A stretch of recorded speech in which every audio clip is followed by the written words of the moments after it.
Ito ang balitang dapat ninyong malaman. Tinilian at galakang umiral sa Kongreso matapos magbitiw ni Vice Presidente Sara Duterte sa kanilang tungkulin. Ayon sa mga pinagkakatiwalaang source, umano'y ubos na ang pasensya ni VP Sara sa kasalukuyang administrasyon ni Pangulong Kuting Jr. matapos ang mga sunod-sunod na hidwaan sa loob ng kabinete. Hindi na niya makayanang patuloy na maging bahagi ng Uniteam. Dagdag pa rito, kumakalat din agad sa balitang ito sa social media. Naglabasan ng mga pahayag ng suporta mula sa iba't ibang political groups at personalidad na kumikilala sa kanyang tapang at dedikasyon sa serbisyong publiko. Ngunit hindi na rin tayo sigurado sa susunod na hakbang ni VP Sara. Ano kaya ang kanyang susunod na gagawin? Abangan ang mga susunod na kabanata. Sa kasalukuyan, patuloy ang pag-iimbestigasyon sa katotohanang dahilan ng kanyang pagbibitiw. Ayon sa mga eksperto, posibleng ito ay bunsod ng mga isyung politikal na tila hindi na naaayon sa kanyang mga prinsipyo at paninindigan. Sa ngayon, hinihintay natin ang opisyal na pahayag mula kay VP Sara Duterte upang mabigyan ng linaw ang isyung ito. Panatilihing nakatutok para sa mga susunod na updates mula sa ating news team. At yan nga ang balitang ating pagkakatutukan. Ngunit bagong lahat, siguraduhin mag-subscribe at i-hit ang notification bell para sa patuloy na pagtutok sa mga sulyap ng bagong balita sa tunay na boses ng masa.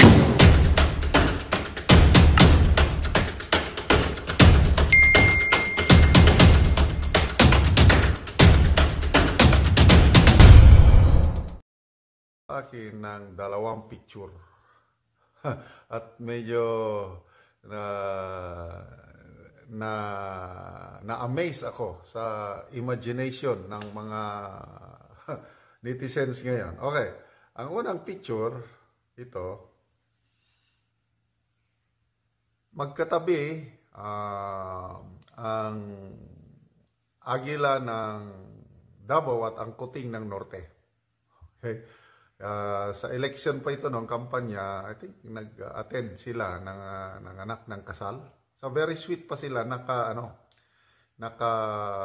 holding hands kasi mag-attend ng kasal eh.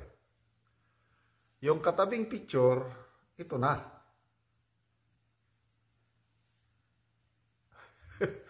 Yung then Mayor Inday Sara, kita nyo yung kamay niya, naka-kamalo. Yung sinapak niya o sinuntok niya yung sheriff. Okay? So, tinignan kong maigi yung mukha ng sheriff na sinuntok niya. Eh parang may kamukha ngayon na mataas na politiko. Pati buhok. Tapos ang caption, yung picture na from this to this. Okay? Mula sa pagiging sweet. Yan na. Tapos ang caption is, Inday Sara, sana sapakin mo na si adiktadora. So natawa na lang ako, grabe ang imagination ng mga tao ngayon, lalo na yung adiktadora. I think last week nagsimula yan at hinahanap ngayon kung sino ang nagpakalat ng hashtag na yun, adiktadora. So, ito ngayon, dahil sa pangyayari sa Davao, maraming galit na galit ng mga netizens at sana sapakin na ng agila ng Davao yung kuting ng Norte. Anyway, ano lang yun, imagination lang yun. Nangyari na yung Davao na yun, Diyan ako unang na-in-love, humanga kay then Mayor Inday Sara. Nung mabalitaan ko, mapanood ko yung video, yung pang-sasapak niya. Grabe, pwede siyang kasuhan nun. Pwede siyang madispar, pwede siyang matanggal bilang mayor. Kaya lang, sabi niya, tanggalin niyo ako. Sabi niya, I do not care. I will not apologize. Kasi pinag-apologize siya. Ay, hindi siya nag-apologize. Bagay nga sa kanya yun. So, grabe, ang daming bumilib sa ginawa ni Mayor Sara doon sa Kasi, kasalanan talaga ng sheriff. Yung sinapak niyang sheriff, hindi, ang ganda-ganda ng usapan na hintayin mo lang ako dahil may baha, ayusin ko lang muna yung mga nabahaan, then punta ako dyan para walang gulo, kausapin ko lang yung mga tao na mag-evacuate ng ano at hanapan ko sila ng magandang kalalagyan. Ganun lang. Yung sheriff na hindi marunong sumunod sa usapan, nagpadimulis kagad. Ayun, nakatikim siya ng bangis ng Mayor Inday Sara. Anyway, speaking of Davao, magaling mang-asar itong si BP Sara. Diba, ang diktadora nagpa-concert sa Tagum. Meron silang Daniel Padilla. Nako, grabe naman ang rest back ni BP Sara. Alden Richard naman. Oh, so, GMA versus ABS-CBN. So, ganon. Nagpasiklab din si BP Sara noong Independence Day. Kasama niya si Alden Richard at iba pa. Okay, speaking of usapan, ito yung narinig ko lang, analysis ito ng isang political analyst, si Professor Ronald Llamas.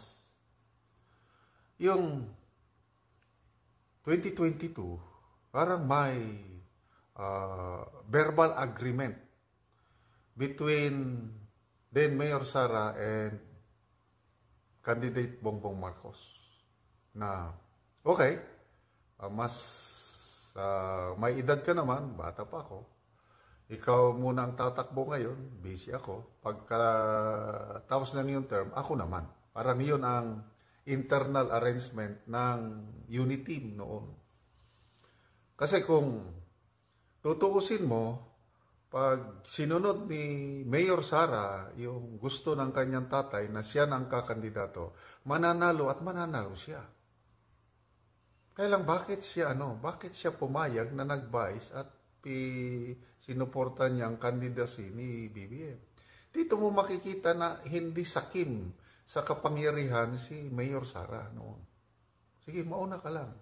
Magtulungan tayo. With the arrangement na ako naman ang susunod sa iyo. Ganon ba ang usapan? Kaya lang sa ngayon, wala na.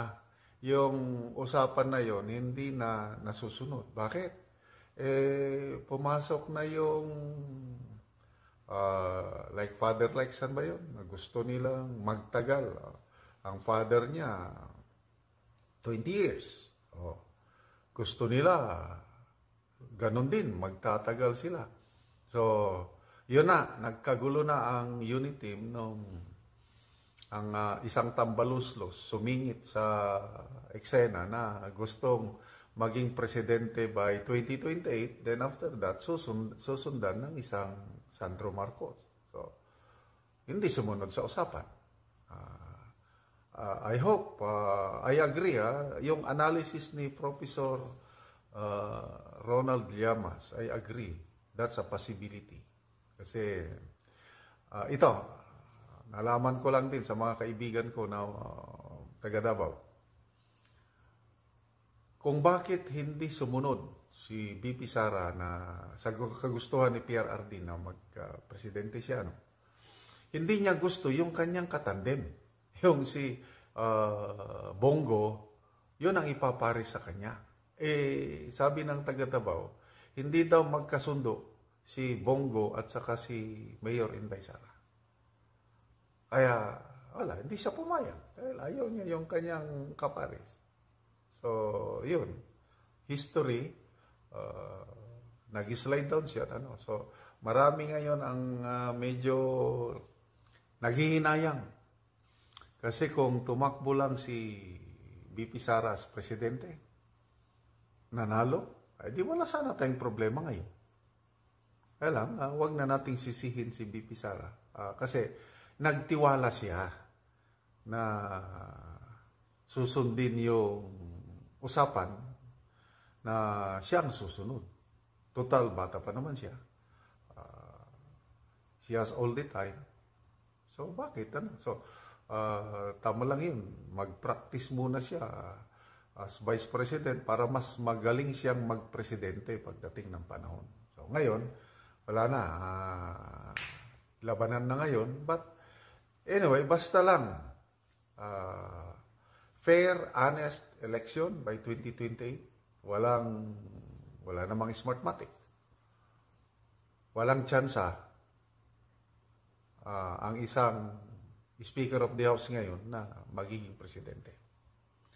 Kasi reality sa mga presidential surveys ni hindi nga siya makakuha ng 1%. Kaya ang kanilang, the only way for the Speaker to lead this country is through, ito na, yung charter change na ginawan nila ng deceptive tactics. Pirma, People's Initiative, yun pala ay politicians' initiative. That's the only way na magiging presidente ang isang Speaker of the House.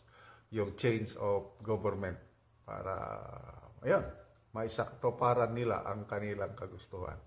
So, salamat at meron tayong BP Inday Sara na may tapang at malasakit. Kailang hindi naman niya siguro sasapakin ang isang presidente. Ano lang yon, imagination lang ng mga netizen. On the part of the Committee on Human Rights, hearing is resumed.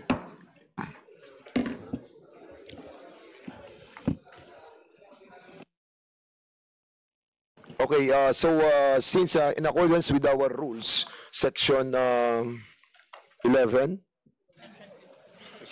Section 15, which states, 15? Section 15 states, yes, the termination of inquiry. The committee shall terminate an inquiry and submit a report thereon within 60 days, calendar days, and we are already exceeded the provision of Section 15 of the rules of the House, thereby constituting a violation of our own rules. So, we need a motion. Mr. Congressman Akop. May I move that we extend the hearing on the excess death pursuant to Section 15 of our rules on inquiry in aid of legislation. So move, Mr. Okay, Chair. so there's a motion to Second. to Second. extend the hearing on this excess debts issue of the Committee on Public Order and the Committee on Human Rights. So this it was duly seconded. Any objection? Hearing no objection, the said motion is now approved. So the next item of our agenda is the remarks of the chairpersons. Ako muna, partner. Good afternoon. Pasensya na po kayo kung inabot po tayo ng almost 2 hours of waiting.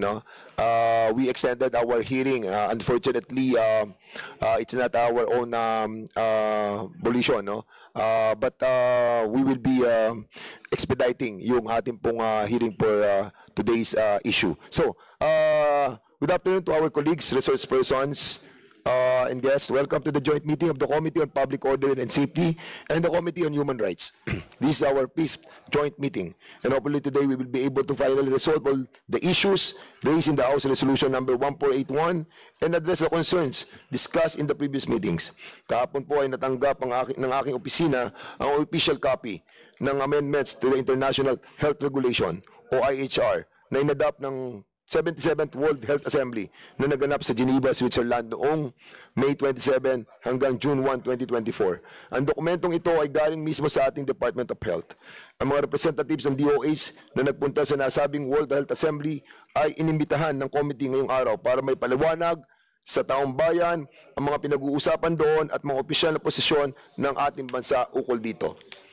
Napaka-importante na may klaro ng DOH sa atin ang mga adopted amendments sa IHR ay hindi makakasagasa sa karapatan at kalayaan ng bawat Pilipino. Nais din ng committee na marinig mula sa DOH na ang pandemic treaty, convention or accord na kasalukuyang pinag-uusapan ngayon ng mga member states ay nararapat na dumaan sa process of ratification sa Kongreso. Dapat din klaruhin ng DOH kung ano ang mga obligasyon ng ating bansa ukol dito at kung ano ang implikasyon kung sakaling hindi ito ma-ratify. Bago po tayo mag-umpisa, ay nais kong pasalamatan ang lahat ng dumalo sa ating pagpupulong ngayong hapon. Maraming po salamat at magsisimula na po tayo after the preliminary remarks of the Chairman of the Committee on Human Rights. Salamat po, Chairman, sa aking mga colleagues and fellow members of the participating committees, resource persons na kaharap po natin ngayon, and our guests. Magandang hapon po sa inyo lahat. Thank you again for sharing your time with us as we convene for this joint hearing of the Committee on Human Rights and the Committee on Public Order and Safety. Of course, the purpose of every legislative inquiry is to dive into the facts so that we can study the issues before us and make recommendations that will redound to the benefit of our people. The issues in this case include, as has been mentioned already by our chairman of Committee Public Safety, the possible ratification of the pandemic treaty and the International Health Regulation, or IHR, within the context of the close to 300,000 excess deaths that were reported by the PSA in 2021. To accomplish this task, it is essential for us to gather all the relevant information and necessary data to understand the various facets of all these issues. This, as we have learned, is a challenge in itself, as we have encountered concerns with regards to the data itself. Nevertheless, we must soldier on and maximize what we have. It goes without saying that we must ensure that our recommendations and actions are informed and serve the public good. As we proceed, I want to emphasize that we are here to listen, to inquire, to discuss, to deliberate, and ultimately to recommend actions that will safeguard the health of our people while respecting their rights. I again would like to extend my thanks to all our resource persons for their input and expertise. Your contributions are vital to the productivity and success of these hearings. I invite everyone here to engage constructively so that together we can navigate the issues on hand with the diligence they deserve. So in closing, I'd like to share a passage from the good book that underscores the value of every life and the significance of a task before us. In Jeremiah 30:17 it says, "For I will restore health unto thee, and I will heal thee of thy wounds, saith the Lord." Let this be a reminder of our shared duty to protect and cherish the lives of our fellow citizens and our collective responsibility to promote the welfare of our kaubayan. Maraming salamat po. Okay, maraming salamat po. Siguro simulan po natin doon sa mga representatives natin from the DOH to report to us what transpired doon po sa Geneva. So, can you kindly have you acknowledge or acknowledge the resource speakers? Not yet. The COMSEC is hereby directed to acknowledge the presence of the resource speakers and also take the oath of this first time who have attended this hearing. So ordered. Thank you, Your Honor. The following members are present today: Honorable Romeo M. Acop and Honorable Joseph Stephen Caraps Paduano. The resource persons present are the following: from the Department of Health, Assistant Secretary Frances Cheryl Ontalan. From the Epidemiology Bureau, Director Alethea de Guzman.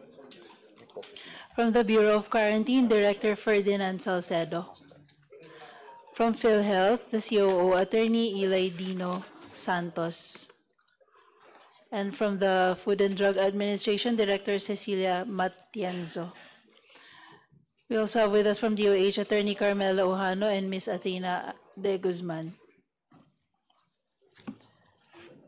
From the DFA, Deputy Assistant Secretary Ambrosio Bryan Enciso III, and Ms. Gladys Brohan. From the Philippine Statistics Authority, Engineer Marisa Grande, the Assistant National Statistician, Ms. Marjorie Villaver, and Ms. Nerissa Palangos. From the Lunas Pilipinas, CDCPH, and Legal Light Workers for Life and Liberty, Ms. Sally Ann Clark, Attorney Christine Barbara Bellio, Attorney Alan Landrito, Dr. Godofredo Dalmachon, Ms. Sherry Patino, Ms. Janine Faye Tagarda, Ms. Joy De Los Reyes, Attorney Fidel Borja, Attorney Aaron Sagilon, Dr. Romeo Quijano, and Dr. Jade Del Mundo. That's all, Your Honor. Thank you. Okay, so take their oath. Please. May we request for those who are attending for the first time to stand and raise your right hand for the administration of oath. Please raise your right hand. Do you swear to tell the truth, the whole truth, and nothing but the truth in this inquiry? Please respond with I do. Thank you. Please take your seat. Okay, thank you so much. Good afternoon po. So, who are those people who have traveled to Geneva? Our representative in the World Health Assembly that was conducted from May 27 to June 1? Yes. Who are those people? Yes, madam. So, please state your name and your position in DOH on this committee, please. Good afternoon, Your Honors. I'm Attorney Frances May Cheryl Ontalan, Assistant Secretary under the Office of the Secretary, handling the legal service and internal audit. My participation is actually as a negotiator for the intergovernment negotiating body for the pandemic agreement. What happened in the World Health Assembly is actually there are some agendas that are already adopted. This agenda are actually different sets of agenda, and it composes of different areas, especially connected to health, and some are also on the financial side. So there are two. In the World Health Assembly, we also provided our commitments with regard to our international stand in some of the diseases. Of course, our. Doktora po kayo, ma'am? No, I'm a lawyer. You are a lawyer? Yes. And so you were representing our country as co-facilitator to the different states on our region? Ganun po ba ang naging participation nyo? No po. Ano participation po ninyo? I am authorized by the Office of the President to negotiate po for the To negotiate on pandemic what? Pandemic agreement po. The pandemic agreement, Yes. the pandemic treaty. Yes. But how about the international health regulation that was adopted and ratified in Geneva? Were you a part of it? It's a separate team. We have actually So- the group is called the Working Group on the International Health Regulations. Well, with regard to the pandemic agreement, there is a mandated body created by the World Health Assembly also, which is called the Intergovernmental Negotiating Body. IHB. INB. So you The are a part INB. of the IHB, INB. International Negotiating Body, INB. Yes. Yes, You were Your a part of the INB and also the EB. sino ang part nung sa international health regulation that was adopted nung June 1 by Tedros? There was a drafting group that was created that was Were those? I am part of the drafting group. So you were part of that group as well? Not with the WGIHR, but because the committee that's handling the international health regulations and the pandemic agreement had decided to come up So you have with a the joint authority drafting to group. tell us what this international health regulation all about? Because kahapon lang dinala sa amin itong international health regulation 2005 that was ratified nung June 1, 2024, nandito na po. So, andito po yung mga highlighted na mga pagbabago sa international Yes. regulation. You have the copy? Yes. Can you kindly give also the members? Kasi ako actually, ngayon ko rin lang nakita. And nakita ko na napakarami ng mga amendments. Are you privy? Are you privy with these highlighted words that are a part of the amendments that was done on the IHR? For some, I am privy to it because I'm not really part of the WGIHR team. But during the drafting group, in the World Health Assembly, there are many drafting groups that were created during the World Health Assembly. O sige, tell me, Attorney, Attorney. ano yung mga salient points na binago sa international health regulation? Yung binabanggit namin dito na pinag-uusapan, na supposedly, noong 2023 ba kasama na po kayo doon? No po. With the INB po, with the pandemic agreement po talaga ako. They are different instruments po kasi talaga. Yes, I know. Yes po. Yung instrument doon sa IHR, saka sa pandemic agreement, magkaiba talaga yun. Apo. So, ang binabanggit namin kasi dito, na nagulat na lang kami, na yung international health regulation, yung period of amendment and rejection noong December 1, hindi kami na-inform eh. Kasi hindi namin alam yung nabago doon sa international health regulation. And, according sa statement ni DOH Secretary DOH Secretary Herbosa, binded na tayo legally. Meron akong video. Are we legally binded? For the last amendment, yes, it is already binding because Anong amendment yun? That's with regard to the procedural amendment regarding the force and effect of the amendments. So, It just only refers to the period, not necessarily on the substantial parts, which were later on negotiated by the working group. so yung, para lang maklaro, no, before I give my time to the other members who wanted to ask questions, doon lang ako medyo particular eh. Doon sa period ng amendments na from 18 to 10 months, approve na yon. Yes po. Yes, so yun. Yun yung sinasabi ko na hindi tayo nabigyan ng pagkakataon dahil na-expired na and the DOH were telling us na hindi nila alam. Samantala kami dito, tanong kami ng tanong, ang sinasabi, wala silang alam.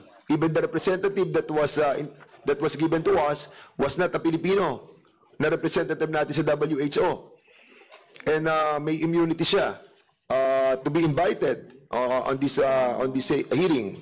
But, nevertheless, tapos na yun. So, in other words, from 18 months, yung period of amendment sa lahat ng mga i-amend sa IHR, 10 months na lang.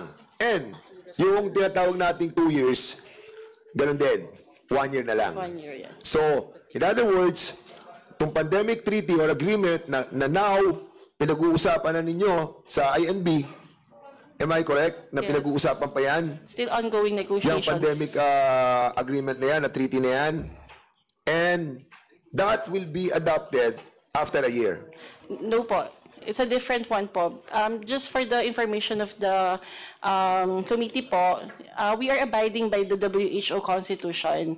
The IHR is under the Article 21 of the WHO Constitution, which refers to regulations, which is actually the listing of possible diseases that may be subject to regulations. But with the INB, it's actually created under Article 19 of the WHO Constitution, which actually requires the ratification of member states before it can be actually put into force and effect. So there's a difference between the two instruments. The IHR is actually called as a regulations because they see that it may eventually be changing according to the circumstances of the times, unlike with the pandemic agreement, which refers to obligations that will really require the ratification or concurrence based on the constitution of the member state. So yung mga pandemic, sa pandemic treaty, all the proposed amendments were already been received by our state. With regard to the international health regulations po, just clarify. Separate yung instrument na yun, IHR Yes. okay na yun eh. So, yung bagong pandemic agreement ngayon, kasi yung pandemic agreement Yes. that will be ratified as well eh, di ba? So, ang sinasabi nyo, nagkukonsulta sa mga member state Is that correct na nagkokonsulta sa mga member state? Or the WHO will implement that after a year? Magandang balita ang hatid namin sa inyo ngayong araw. Sa pagtatapos ng aming balitaan, nagbigay kami ng mga mahalagang impormasyon. Maraming salamat sa pagtutok at pagsuporta sa aming programa. Huwag kalimutang manatili sa mga susunod na araw para sa mga bagong balita at mga kwento na dapat nating abangan. Mula sa Boses ng Masa, magandang araw, Pilipinas!